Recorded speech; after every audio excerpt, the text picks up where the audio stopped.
I've been a patrol officer in this town for 8 years, and nothing ever happens here. No murders, no real violence, just broken taillights and bored teenagers trying to feel dangerous. That's why what happened that night didn't feel real at first. It was 2:14 a.m., a Tuesday. I was alone on Route 9 when the radio crackled to life. Not dispatch, not interference, my voice. Calm, clear, professional. Officer down at Oak and Ford, high-speed collision. Blue sedan fled the scene. I froze.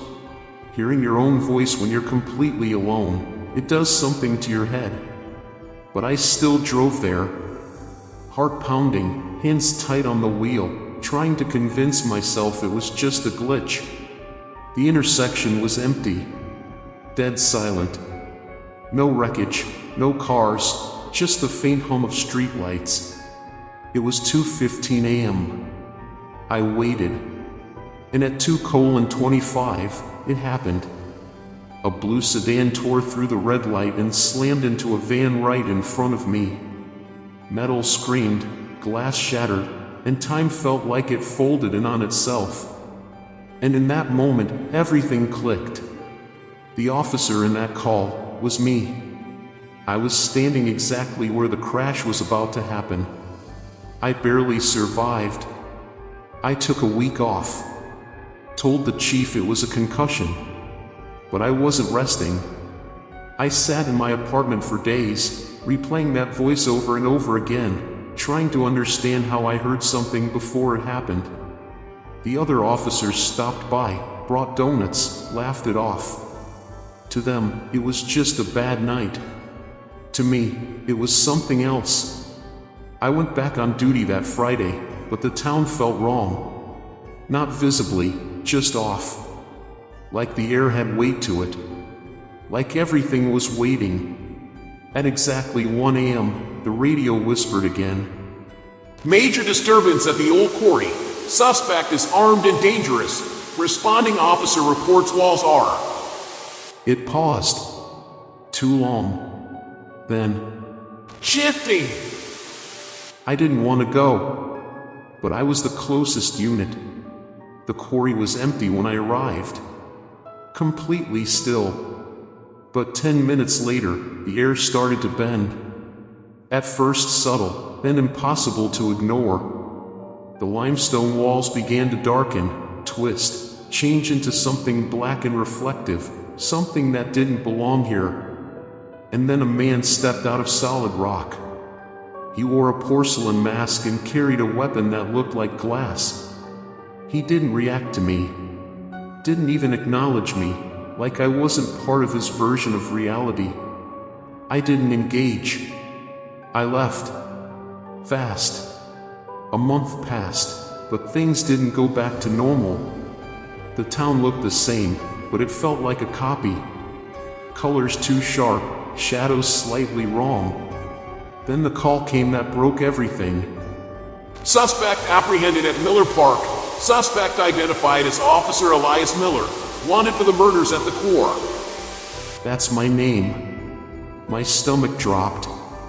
It was 11 p.m. I went to the park, not as a cop, but as someone looking for answers.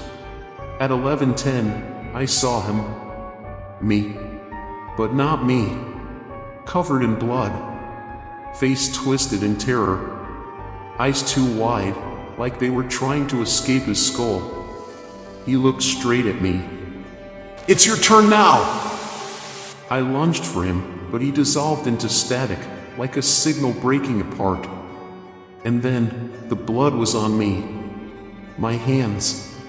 My uniform. Fresh. Real. I looked up and saw my partner pulling into the lot. He saw me standing there, covered in blood, with no victim in sight. To him, I was the killer. I ran. Into the woods, away from everything I thought I understood. The radio didn't stop. But it wasn't reporting anymore, it was narrating. The barrier is gone. The two towns are now one. I looked up and saw two moons hanging in the sky, overlapping like a bruise.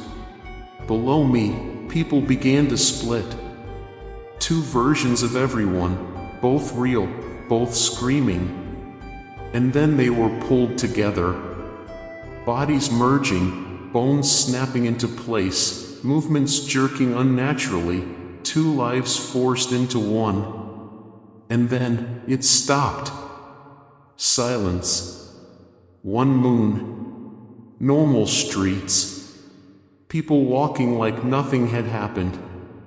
My partner lowered his gun, looked at me, and smiled.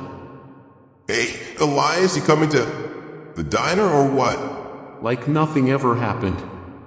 The blood on my hands was gone. The world looked perfect again. Clean. Normal. But the radio on my hip was still humming, low and steady. Everyone else forgot. They became whole again. But I didn't.